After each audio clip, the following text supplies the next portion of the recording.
Hello everybody, আসসালামু আলাইকুম। আমি ডাক্তার খাদিজাতুল কুবরা, কাজ করছি কসমোজেন স্কিন কেয়ারে। আপনি কি জানেন আপনার রোগ আপনি নিজেই বাড়িয়ে তুলছেন?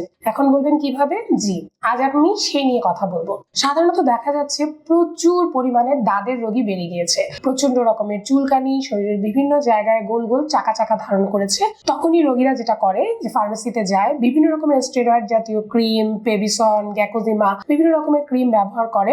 স্টেরয়েড জাতীয় ক্রিম ব্যবহারের দরুন যেটা হয় যে আপনার যদি দাঁত শরীরের একটা অংশে থাকে, ওই অংশ থেকে অন্যান্য বিভিন্ন জায়গায় ছড়িয়ে পড়ে। এছাড়া দেখা যায় অনেকে ওই জায়গায় প্রচন্ড লেভেলের চুলকায় এবং হাত না ধুয়ে ওই হাত অন্য যেই কোনো বডি পার্টে স্পর্শ করলে ওই জায়গাগুলোতেও কিন্তু ওই টিনিয়া ইনফেকশন বা দাঁত রোগটি ছড়িয়ে পড়ে। এছাড়া ওই হাত দিয়ে পরিবারের অন্যান্য সদস্যদের সাথে জীবনযাপনের বিভিন্ন ক্ষেত্রে তাদের মাঝেও ছড়িয়ে পড়ে। তাই আপনাদের কাছে অনুরোধ থাকবে, আপনারা না জেনে না বুঝে ফার্মেসিতে গিয়ে পেবিসন, গ্যাকোজিমা জাতীয় ইত্যাদি বিভিন্ন রকমের স্টেরয়েড জাতীয় বা এরকম মলম ব্যবহার না করে সবার আগে একজন ডাক্তারের শরণাপন্ন হবেন এবং ডাক্তারের পরামর্শ অনুযায়ী ঔষধ সেবন বা মলম ব্যবহারের মাধ্যমেই এই রোগকে সারিয়ে তোলা সম্ভব। নিজে নিজে ফার্মেসিতে গিয়ে নিজের ক্ষতি করবেন না। সবাইকে অনুরোধ রইল। খোদা হাফেজ, আসসালামু আলাইকুম।